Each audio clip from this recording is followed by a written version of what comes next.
pukul ya, pakai benda-benda tajam, benda tumbul, buar. Tapi di sini masya Allahnya bukannya menangis Asia, Asia justru tersenyum dan tertawa kecil di tengah beratnya siksaan itu. Hai, wassalamualaikum warahmatullahi wabarakatuh. Terima kasih sudah klik video ini. Oke, jadi di malam ini aku akan membahas satu kisah Islam yang banyak kali di request sama kalian semua, yaitu kisah tentang Asia binti Muhazim atau yang lebih dikenal sebagai istrinya Fir'aun. Nama beliau memang Asia ya, bukan Aisyah. Mereka adalah dua orang yang berbeda. Aisyah adalah istri Nabi Muhammad SAW, sedangkan Asia adalah istri Fir'aun. Jadi jangan sampai tertukar pula kalian ya. Nah, sedikit informasi nih Fir'aun seperti yang kita tahu adalah sebutan untuk raja-raja Mesir di masa lampau. Nah, Fir'aun yang akan kita bahas di kisah ini adalah seorang raja Mesir di masa kelahirannya Nabi Musa alaihissalam, di mana dia ini menerapkan peraturan untuk membunuh semua bayi laki-laki keturunannya Bani Israel, termasuk Nabi Musa. Akan tetapi siapa sangka sosok raja yang sangat zolim ini ternyata memiliki istri yang sangat mulia. Sifat Asia ini berbanding 180 derajat dengan suaminya. Beliau adalah wanita yang menyelamatkan nyawa Nabi Musa dan mengasuhnya dengan penuh kasih sayang sehingga Nabi Musa ini sampai bisa bertumbuh dewasa. Nah, selain itu Asia istri Firaun ini juga dikenal sebagai wanita yang sangat sabar kali atas setiap kezoliman yang dilakukan sama suaminya. Dan atas kesabarannya itulah sampai-sampai Nabi Muhammad SAW menyebut bahwa beliau adalah salah satu wanita mulia yang dijamin masuk surga. Sebagaimana yang diriwayatkan oleh HRA Muslim,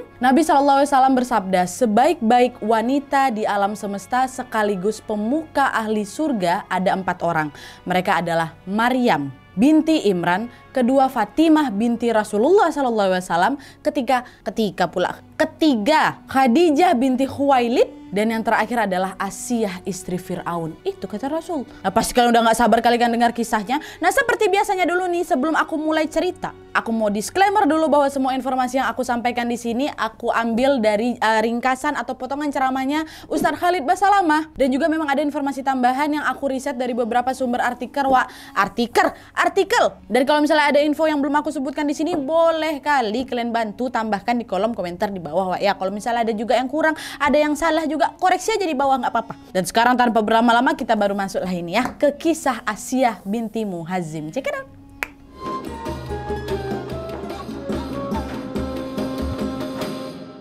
Oke, seperti biasa sebelum masuk ke kisah lengkapnya, aku mau jelasin awal mula Asia ini mengenal dan juga menikah dengan Fir'aun ya. Nah, jadi dalam buku berjudul Ilmu Tauhid yang ditulis oleh Buya Yu Henry dan Ustadz Azwirman, Fir'aun pada saat itu ditinggal mati oleh istrinya sehingga dia ini merasa kesepian dan ingin mempunyai seorang istri lagi. Dan di masa pencarian itu Fir'aun ini mengadakanlah sebuah sayembara kan, bahwa dia ini akan menikahi gadis paling cantik yang ada di Mesir katanya. Nah, hingga pada suatu hari Fir'aun ini mendengar kabar lah bahwa ada nih gadis jelita keturunan keluarga Imran yang bernama Asia. Fir'aun merasa tertarik lah kan untuk mengenal gadis tersebut, sehingga dia pun mengirimlah itu seseorang utusannya yang bernama Haman untuk menanyakan kesediaannya Asia ini untuk menikah dengan Fir'aun. Nah, setelah Haman menyampaikanlah maksud dan tujuannya kan, Asia dengan tegas menolak lamaran tersebut Dan menurut beberapa sumber yang aku baca, Asia ini menolak gegara beliau nggak suka sama Fir'aun yang memang terkenal sangat jahat, kejam, zolim, semena-mena dia itu. Nah, mendengar penolakan itu, orang tua Asia juga terkejut nih atas jawaban anaknya. Sehingga mereka bertanyalah sekali lagi, anakku, maukah kau menikah dengan Fir'aun? Lagi-lagi tanpa ragu Asia langsung menjawab, tidak, mana bisa aku sudi menikahi Fir'aun sedangkan dia adalah raja zolim yang ingkar. Nah, mendengar keteguhan Asia untuk menolak perasaan orang tua Asia ini agak sedikit nggak enak lah sama Haman kan. Nah, mendengar hal itu Haman pun langsung pamit pulanglah dia menyampaikan peristiwa itu kepada Fir'aun. Nah, jawaban Asia yang tidak mengenakan itu ternyata membuat Fir'aun marah besar. Sebagaimana raja yang terpandang, dia nggak terima ditolak gitu aja sama keluarga biasa gitu istilahnya kan. Oleh karena itu tidak lama kemudian Fir'aun pun memerintahkan Haman tadi itu untuk menculik kedua orang tuanya Asia dan menjebloskan mereka ke dalam penjara. Di dalam penjara ayahnya, mamanya Asia ini terus dihajar, disiksa sama algojonya suruhan Fir'aun Nah, penyiksaan ini tujuannya buat apa? Buat menekan Asia agar menerima lamarannya. Hingga sampailah pada suatu hari Fir'aun mengundanglah itu Asia untuk mengunjungi orang tuanya di dalam penjara. Nah, di dalam penjara tersebut Asia melihatlah itu kondisi kondisi ayah ibunya udah nggak berdaya kan. Beliau langsunglah menangis dan merasa bersalah. Dan di saat itu pula Firaun berkata sama Asia, "Hei Asia, kalau kau memang anak yang baik nih ya, anak yang turut sama orang tuanya, anak yang sayang sama kedua orang tuanya, kau harus memilih salah satu dari dua pilihan." "Pilihan apakah itu Firaun?" kata Asia kan. "Aku akan membebaskan orang tuamu dari penjara laknat ini kalau kau menerima lamaranku. Sebaliknya juga kalau kau tetap menolak ya Asia ya, maka aku akan memerintahkan para algojo-algojo ini agar membakar hidup-hidup kedua orang tuamu. Tepat di hadapan kau," kata gitu. Nah, di bawah ancaman Firaun, dengan terpaksa lah itu Asia pun akhirnya menerima lamaran itu dengan beberapa syarat tapi. Nah, pertama syaratnya adalah Firaun harus membebaskan orang tuanya, betul? Nah, yang kedua, Firaun harus membuatkan rumah untuk ayah dan ibunya lengkap dengan perabotannya. Dah, yang ketiga, Firaun harus menjamin kesehatan, makan, minum kedua orang tuanya. Kalau ketiga syarat itu dipenuhi, maka Asia pun bersedia menjadi istri Firaun. Mendengar persyaratan itu tentu ya Firaun langsung setuju lah Wak. Bukan hal sulit untuk aku ngabulin permintaan kau tadi. Nah, melihat Firaun yang rupanya nggak keberatan ya, Asia pun kemudian langsung mengajukan satu permintaan lagi Wak. Nah, kali ini nih ya, permintaannya bisa dibilang cukup berat dikabulkan sama Firaun Wak. Asia ngasih permintaan ini dengan apa? Dengan tujuan agar Firaun ini berubah pikiran dan nggak jadi mau nikahin dia. Nah, apa tuh Wak permintaan terakhirnya? Jadi ini ya, di persyaratan terakhir yang diberikan sama Asia, Asia berkata bahwa beliau akan menemani Firaun dalam setiap urusannya. Tapi beliau tidak bersedia tidur bersama Firaun. Gak mau aku kau sentuh ya, intinya kayak gitu. Kalau misalnya permintaan itu ditolak, aku lebih milih mati sama ibu dan bapakku, kata Asia Wak. Nah, Firaun yang memang udah terlanjur jatuh cinta kali sama Asia kan, mau nggak mau ya menyetujui lah permintaan terakhir tersebut. Ya udahlah nggak apa-apa, nggak aku sentuh kok, nggak aku tidur kau, asalkan kau jadi istri aku, kata siapa Firaun. Nah, setelah menyebutkan permintaan terakhirnya, Asia ini sebenarnya nggak nyangka Wak, kalau Firaun kok ya mau setuju aja dia ini. Tapi karena semua permintaan yang sudah dikabulkan dengan terpaksa, akhirnya Asia pun mau dinikahi sama Firaun. Nikah. Nah, terus Wak, setelah menikah, Firaun pun mengajak Asia untuk tinggal di istananya yang megah mewah kali itu. Nah, di dalam istananya itu Asia dimanjakan dengan kemewahan Wak. Semua kebutuhannya dengan mudah dikabulkan sama Firaun, sama dayang-dayangnya juga. Mulai dari makanan mewah, baju mewah, dan hampir semua keinginannya Asia ini dikabulkan. Asia nggak perlu capek-capek beberes istana yang besar kali itu Wak. Bahkan nih Wak, yang menyisirkan rambut Asia aja ada dayang khususnya. Firaun ini betul-betul memanjakan Asia selama menjadi istrinya. Tapi Wak, meskipun demikian, Asia ini tetap menjadi sosok wanita yang rendah hati. Segala kemewahan itu tidak membuatnya silau akan dunia. Dan selain itu juga Wak, Asia ini juga berpegang teguh pada prinsip, yaitu apa tadi, nggak mau disentuh sama Firaun. Sehingga apa, setelah beberapa tahun menikah pun mereka belum juga dikaruniai seorang anak. Macam mana mau punya anak disentuh aja nggak mau Asia kan? Dan selama menjadi istri Firaun juga Wak, selama itu pula Asia ini terpaksa mendampingi suaminya yang memang kejam dan zolim itu. Sekejam apa Firaun itu Nadia Ainin ya? Buat kalian yang belum tahu, aku sepilah dikit nih ya. Simak nih, kita masuk ke kejamannya Firaun yang sesungguhnya, di mana Asia ini selalu mendampingi mau nggak mau.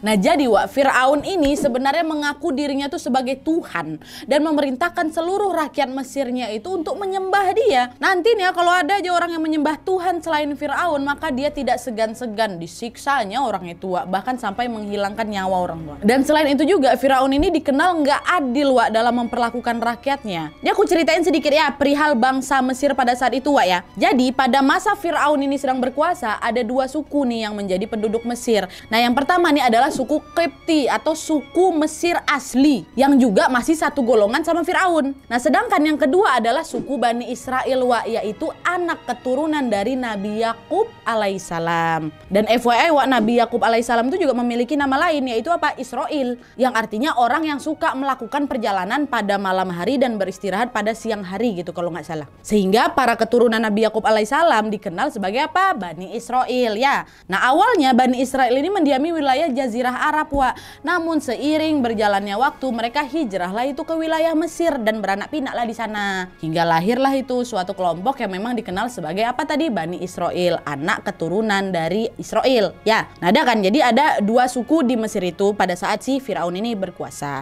Tapi sayangnya, Wak, sebagai raja, Firaun ini tidak bersikap adil. Dia justru bertindak semena-mena terhadap Bani Israel. Firaun menjadikan kaum Bani Israel sebagai budak, buruh, dan memaksa mereka mengerjakan semua pekerjaan kasar. Bahkan Firaun ini, Wak, nggak segan-segan tuh disakitinya kaum Bani Israel jika mereka melakukan sesuatu hal atau sesuatu yang salah aja lah di mata Firaun, langsung dihajar. Dan kejadian ini terus berlangsung, Wak, terus berlangsung tuh bertahun-tahun. Nah, karena pada saat itu belum ada seorang pun dari Bani Israel yang berani nih melawan ketidakadilannya si Firaun, ya jadi berlangsung lama gitu, Wak. Hingga pada suatu hari Firaun ini bermimpi lah, dia mimpi buruk sekali yang akhirnya membuat hatinya ini cemas, gelisah gitu kan. Tadi dia mau ngomong apa tadi? Dia mimpi kan. Dia mimpi nih, Wak. Nah, di dalam mimpi itu Firaun ini melihat ada kobaran api yang bermunculan dari Baitul Maqdis. Kemudian api tersebut membakar itu, Wak, semua kota Mesir dan seluruh penduduknya. Tapi anehnya kobaran api tersebut sama sekali tidak menyentuh pemukimannya Bani Israel. Dan mimpi itu nggak muncul sekali dua kali loh, tapi berlangsung beberapa hari nih. Sehingga mimpi itu terus menghantui pikiran Firaun. Aduh, kok aku mimpi kayak gitu terus ya, kaget kalian ya, maaf. Kok nggak enak kali mimpi aku, kenapa aku mimpinya kayak gitu-gitu terus nih. Nah, akhirnya karena udah nggak tahan dengan mimpi buruk tersebut, Firaun ini pun memutuskan untuk memanggil seorang ahli nujum dan menceritakanlah perihal mimpinya kepada ahli nujum tersebut. Mendengar uraian dari siapa ini, dari Firaun, ahli nujum itu kan kemudian jawab, mimpi kau itu berarti begini, Firaun. Dengarkan aku baik-baik ya. Mimpimu itu berarti bahwa akan lahir seorang anak laki-laki dari kalangan Bani Israel. Dia akan menjadi penyebab runtuhnya kerajaan. Itu kata ahli nujumnya, Wak. Nah, mendengar jawaban itu Firaun terkejut lah. Dia udah pasti nggak mau kekuasaannya dihancurkan. Apalagi dia hancurkan sama kaum Bani Israel. Dan setelah mendapat penjelasan dari ahli nujum tersebut, Firaun pun langsung, Wak, mengeluarkan perintah yang diumumkan ke seluruh penjuru Mesir yang berisi, mulai hari ini Firaun dan para pengawalnya akan membunuh setiap bayi laki-laki yang lahir dari kalangan Bani Israel. Tapi, Wak, nggak lama setelah peraturan itu diterapkan ya, Firaun mendapatkan nasihat lagi nih dari seorang menterinya. Nah, si menteri itu berkata, halo Firaun, halo pula. Hei Firaun, kalau kau bunuh semua laki-laki dari Bani Israel, nggak ada lagi lah nanti penerus yang bisa kau jadikan buruh. Padahal kita masih butuh loh laki-laki Bani Israel untuk pekerjaan-pekerjaan kasar, ya kan? Betul juga ya, kata Firaun kan. Gimana ya? Dan setelah mempertimbangkan nasihat tersebut, Wak, Firaun pun kemudian mengubahlah itu peraturan pertama tadi, di mana dia mengatakan bahwa dia akan membunuh setiap bayi laki-laki yang lahir dari Bani Israel dengan jeda setahun sekali. Paham nggak? Jadi misalnya tahun ini semua bayi laki-laki di Bani Israel itu dibunuh, nanti tahun depan nggak, tahun depannya lagi dibunuh, tahun depannya lagi nggak, jadi selang-seling gitu lah, Wak. Dan di saat yang sama adalah ini, Wak, seorang wanita Bani Israel sedang mengandung bayi laki-laki. Namun karena bayi tersebut akan lahir di tahun di mana peraturan Firaun ini diberlakukan, jadi bayi laki-laki ini akan lahir di tahun yang akan dibunuh semua gitu, Wak. Akhirnya si wanita ini pun menyembunyikanlah kehamilannya serapat mungkin. Dan kalian tahu siapa wanita tersebut, Wak? Nah, beliau ini adalah ibu dari Nabi Musa alaihissalam, Wak. Dengan kehamilan yang memang tidak diketahui oleh para pengikutnya Firaun, akhirnya Nabi Musa alaihissalam pun bisa dilahirkan dengan selamat. Akan tetapi setelah kelahiran itu ibunya pun jadi kebingungan lah. Kemana nih harus saya simpan bayi ini, ya kan? Gak bisa disimpan dalam rumah aja, Wak. Kenapa? Karena para algojonya Firaun itu merazia rumah-rumah kaum Bani Israel untuk mencari target bayi laki-laki secara rutin. Nah, di tengah kekalutan ini turunlah itu sebuah perintah dari Allah Subhanahu wa taala kepada ibunya Musa untuk menghanyutkan anaknya ke sebuah peti di Sungai Nil. Akhirnya ibunda Musa pun kemudian menuruti perintah Allah Subhanahu wa taala demi menyelamatkan nyawa anaknya. Betul, Wak, beliau pun langsung memasukkan bayi Musa ke dalam peti, dan beliau juga memasang tali yang dikaitkan ke peti tersebut. Talinya panjang kali, Wak, sehingga bisa nanti ditarik nih untuk menuju ke daratan. Dah di prepare, masukkan bayi Musa. Aduh, sedih kali, Wak. Dah dihanyutkan tuh, Wak, ke Sungai Nil. Setiap hari wak, baik kakak perempuan atau ibunya Nabi Musa ini akan mengikuti itu dari daratan sembari memantau kemana peti tersebut terbawa arus sungai. Dan setiap kali bayi Musa ini menangis wak, sang ibu baru tuh akan menarik tali tersebut untuk menyusuinya. Nanti setelah tangis bayi Musa berhenti, sang ibu pun akan kembali menghanyutkan peti itu ke sungai. Dan hal itu wak, berlangsung sampai beberapa waktu kemudian. Hingga sampailah pada suatu hari wak, peti yang berisi bayi Musa itu hanyut sama arus sungai, memang lagi deras-derasnya waktu itu. Ibu Nabi Musa pun akhirnya kehilangan jejak lah kan, dan tidak bisa menemukan keberadaan peti tersebut di sungai itu wak. Nah di sisi lain pada saat itu nih Fir'aun sama Asiyah lagi duduk santai pula lah itu wak, ngadap ke sungai Nil. Dari istananya nih, entah dari balkon atau dari istana yang lagi duduk santai. Nah tiba-tiba dari kejauhan mereka nengok tuh, ada kotak terhanyut mendekati arah istananya Fir'aun. Nah karena penasaran, Fir'aun pun langsunglah memerintahkan semua tentaranya kan untuk mengambil kotak tersebut. Dan setelah kotak atau peti itu berhasil diambil wak, Asiyah tuh yang kemudian membuka secara perlahan karena beliau ingin tahu nih ada apa gerangan yang ada di dalamnya ya gitu. Harta karun kah, uang kah, atau apa? Mereka berdua diliputi lah itu berbagai pertanyaan kan. Dan ketika peti itu dibuka, terkejutlah berdua. Ternyata di dalam peti itu adalah seorang bayi laki-laki. Fir'aun mengamati bayi tersebut dengan pandangan kayak menjelidik. Dan waktu dia tengok-tengok, kok mukanya mirip-mirip sama wajah kaum-kaum Bani Israel ini. Bukan wajah kaum Kipti ini. Oh, ndak langsung dikeluarkan dia pedang ya wak. Dan mau menyembelih bayi itu Asiyah binti Muzahim pun melarang Fir'aun karena dia ini entah kenapa tiba-tiba mulai tumbuh perasaan sayang di hati beliau nih wak. Allah mengilhamkan kepada Asiyah rasa sayang yang begitu besar terhadap bayi Musa seperti seorang ibu menyayangi anak kandungnya. Langsung datang rasa sayang tuh kan. Wah jangan. Sebagaimana yang juga dikisahkan di Al-Quran surat Al-Qasas ayat 9 wak, dimana Asiyah berkata kepada Fir'aun, dia adalah penyejuk mata hati bagiku dan bagimu. Janganlah kau membunuhnya. Mudah-mudahan dia bermanfaat kepada kita. Itu kata Asiyah kepada Fir'aun saat itu wak. Tapi kalian tahu apa jawaban Fir'aun? Di momen itulah dia berkata, ya mungkin baik untuk kau, enggak untuk aku katanya. Nah meskipun demikian wak, Fir'aun pun akhirnya mengurungkan niatnya untuk membunuh bayi Musa atas permintaan siapa? Asiyah. Dan Fir'aun pun mengizinkan Asiyah untuk merawat bayi tersebut di dalam istana. Dikasih.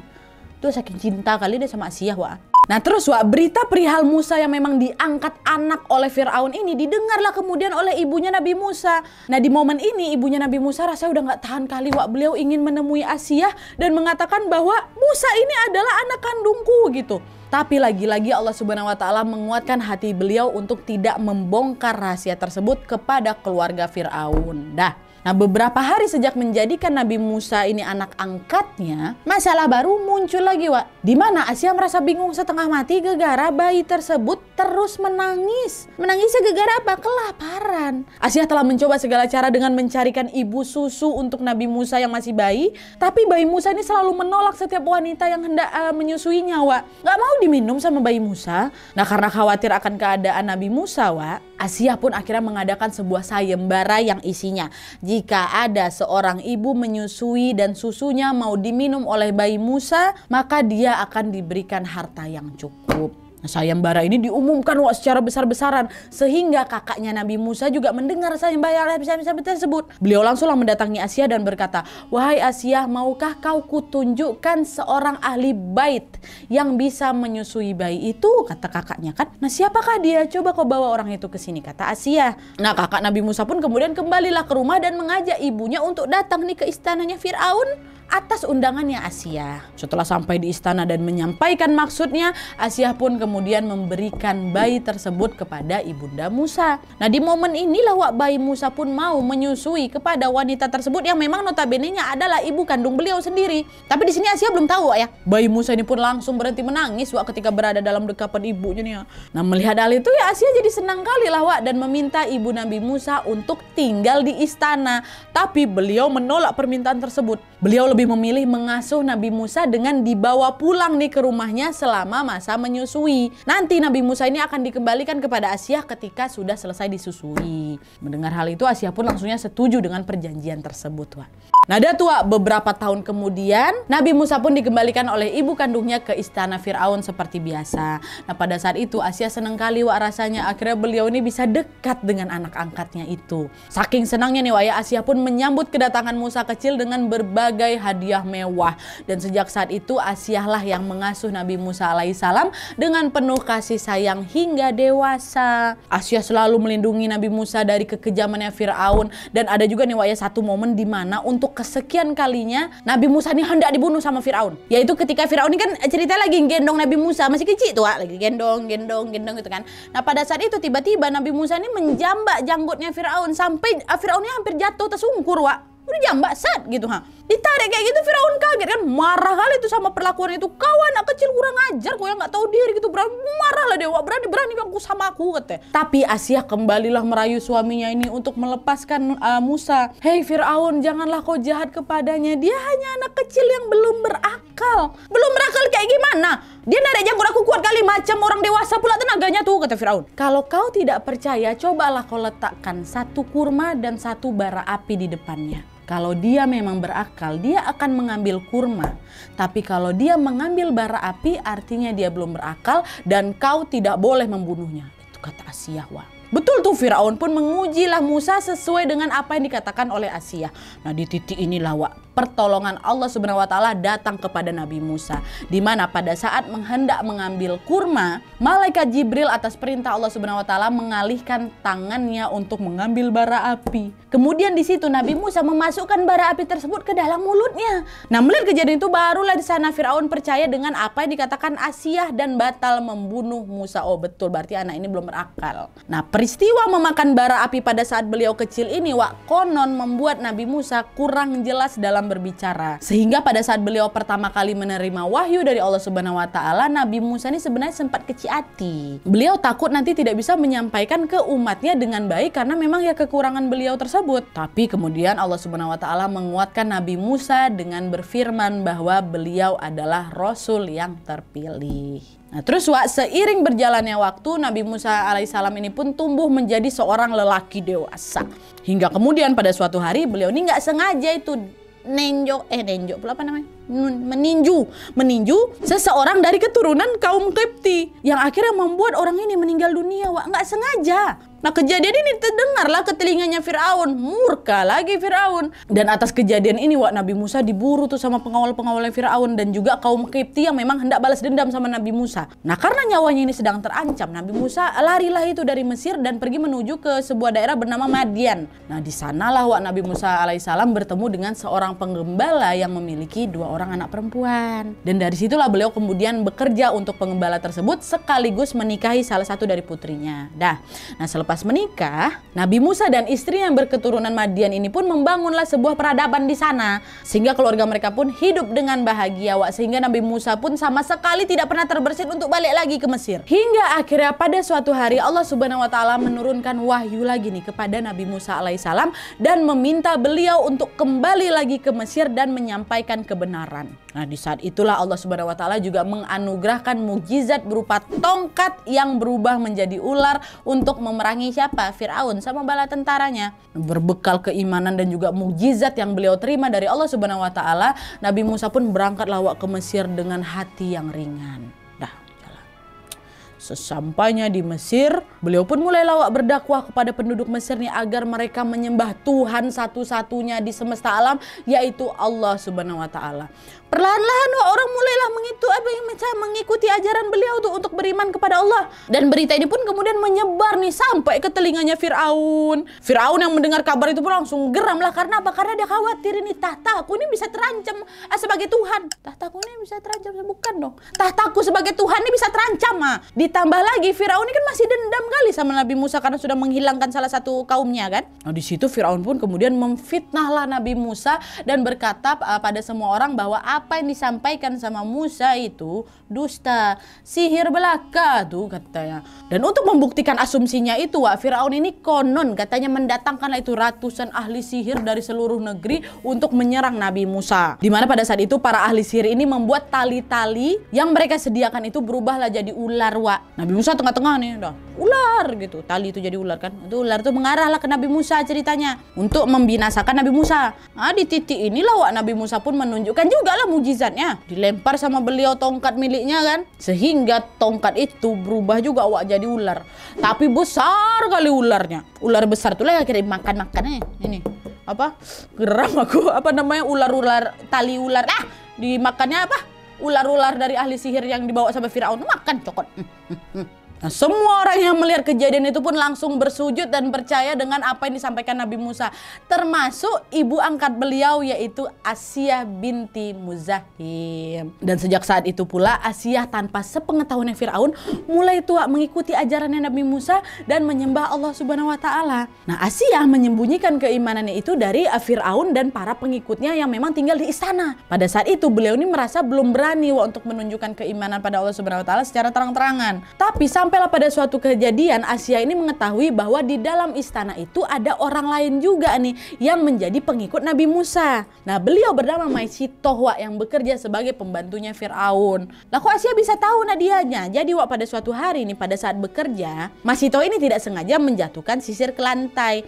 Dan pada saat mengambil sisir tersebut, beliau itu menyebut asma Allah. Nggak diketahui itu apa, entah kayak Bismillah, kayak gitulah Nah, ucapan Maisitoh ini didengar sama anak perempuannya Firaun. Dia langsung nanya lah, kau bilang apa tadi? Hah? Coba ulang lagi.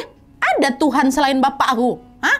Dan kalian tahu jawaban Maisitoh apa? Beliau berkata, ada. Tuhanku, Tuhanmu, dan Tuhan bapakmu adalah Allah. Mendengar hal itu, putri Firaun pun mengadukanlah itu sama bapaknya. Nah, Firaun yang mendengar bahwa pembantu aku ada yang nyembah selain aku nih ya, marahlah dia kan. Dan di sana Firaun dengan kejamnya menyiksa Maisitoh dan memaksanya mengakui bahwa aku ini Tuhan kau, Firaun adalah Tuhan.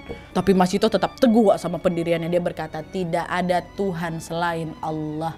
Sehingga di puncak kesabarannya itu, Firaun dengan keji langsung melempar Maisitoh ke dalam kuali panas langsung. Astagfirullahaladzim. Nah, di saat yang sama Asiyah binti Muzahim ini melihat semua kejadian itu di depan matanya langsung. Marahlah Asiyah kan dia langsung hampiri Firaun dan bilang, tabalak kau Firaun, celakalah kau Firaun. Sungguh beraninya kau kepada Allah, celakalah kau Firaun, tabalak. Nah, mendengar nama Allah keluar dari mulut istri yang sangat dia cintai itu, kemarahan Firaun pun makin menjadi-jadilah Di sanalah Firaun memaksa Asiyah untuk menarik kata-katanya, tapi beliau tetap nggak mau. Kau tarik kata-kataku tuh, enggak. Tarik kata-kata itu. Gak mau aku, kata Asiyah. Nah, Firaun yang memang hati udah diliputi sama kebencian di saat itu juga dia langsung memanggil semua bala tentaranya. Dikumpulkannya kan, langsung dia ngasih pertanyaan. Apa yang kalian tahu tentang Asiyah binti Muzahim? Bala tentaranya jawab, sepengetahuan kami Asiyah adalah wanita yang sangat baik dan setia, Tuan. Di situ Firaun terdiam nih sejenak. Dia nanya lagi, kalian boleh memuji dia, tapi dia sudah menyembah Tuhan selain aku, kata si Firaun kan. Wah, kalau begitu udah kau bunuh aja istri kau yang kurang ajar itu, kata tentara-tentaranya ini Nah, Firaun yang memang udah kepalang emosi ditambah dikompor-kompori sama tentaranya tanpa berpikir panjang dia pun mengikutilah ucapan mereka. Diseretnya Asiyah ke padang pasir diikatnya di sebuah batu di bawah terik matahari yang panas sekali memang. Dan di sana Asiyah ditinggalkan begitu saja tanpa diberikan makanan atau minuman sedikit pun. Nggak ada, ditinggalkan di situ diikat. Dan di momen ini sebetulnya Firaun ini masih berprasangka bahwa Asiyah ini akan memohon ampun dan balik lagi nyembah dia. Tapi ternyata Asiyah sama sekali tidak menyesal. Nggak ada rasa penyesalan dalam hatinya Di dalam hati Asiyah justru semakin kuat mempercayai bahwa Allah Subhanahu wa Ta'ala adalah Tuhan yang wajib disembah, bukan suaminya yang memang udah zolim kali itu. Nah, melihat Asiyah yang memang tidak bergeming sedikit pun kan setelah beberapa hari di sana, Firaun pun jadi makin murka lagi. Disiksanya lagi Asiyah dengan siksaan yang lebih dahsyat. Dipukulinya badan Asiyah lagi terikat di batu tuh pukulnya pakai benda-benda tajam, benda tubuh, buar. Tapi di sini Masya Allahnya bukannya menangis Asiyah Asiyah justru tersenyum dan tertawa kecil di tengah beratnya siksaan itu. Kenapa bisa tertawa tersenyum Nadia? Kalian tahu apa? Karena pada saat disiksa kayak gini, Asiyah mengarahkan matanya ke langit. Dan pada saat itu Asiyah melihat sebuah pemandangan istana surga yang indah dan cantik kali Wak. Hal ini tertulis di Al-Quran surat Al-Tahrim ayat 11. Bangunkanlah untukku sebuah rumah di sisimu dalam Firdaus, dan selamatkanlah aku dari Fir'aun dan perbuatannya, dan selamatkanlah aku dari kaum yang zolim. Itu doanya Asiyah Wak. Dalam satu kedipan mata nih Allah langsung mengabulkan doa-doa Asiyah Wak. Pada saat disiksa itu Allah memperlihatkan keindahan surga untuk Asiyah di detik-detik terakhir menjelang kematiannya. Allah Subhanahu wa taala juga menjanjikan surga untuk Asiyah atas segala kesabaran dan keteguhan hatinya menghadapi suaminya dan pengikutnya yang dajjal tuh. Dan tidak lama setelah Asiyah melihat keindahan surga itu, malaikat dengan lembut mencabut nyawa beliau tepat sebelum Fir'aun membunuhnya. Sehingga meskipun Asiyah dilempari batu, dilempari kayu, disakiti sedemikian kejamnya hingga menemui ajal, beliau sudah tidak merasakan sakit sedikit pun akibat siksaan itu. Aduh, Masya Allah.